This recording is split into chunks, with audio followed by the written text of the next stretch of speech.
Hi teachers, in this video we're going to go over grading groups and how to use the individually assign feature in assignments to assign work either to individual students or to grading groups.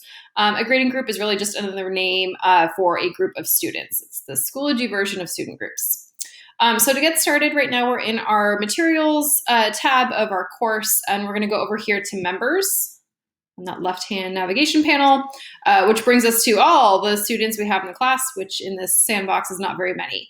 But we want to go over here to the right-hand side. You'll see this little kind of dashed box, organize members into grading groups. And when you move your mouse over it, it changes to add grading group. That's what we want to click. And again, you'll see the names of all the students in your class.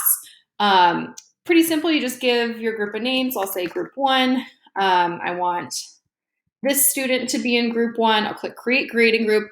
And that's it. You see that it's popped up here. You can always go back and edit using the little gearbox.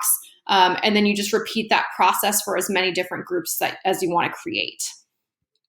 So when it comes to using the individually assign feature, we want to go to an assignment. So this could either be, going to add materials and create a new one, or what I'm going to do is just edit a previous assignment I've made. So let's go to personal experiences with difficult decisions. I'll edit this assignment. And we want to look down here at the bottom to the different options. This is what we're going for right here, this individually assign triangle button. When you click on it, you get a new kind of pop-up text box where you can then choose who to assign it to. All you need to do is type in the student name, or the name of the group that you want to assign this work to. So I'm going to type in group 1.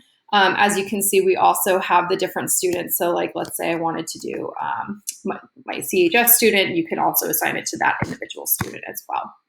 But for now, I'm going to assign just to group 1, click Save Changes.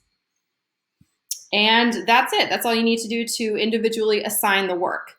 So when you go into the grade book, then I'll show you how it changes the grade book.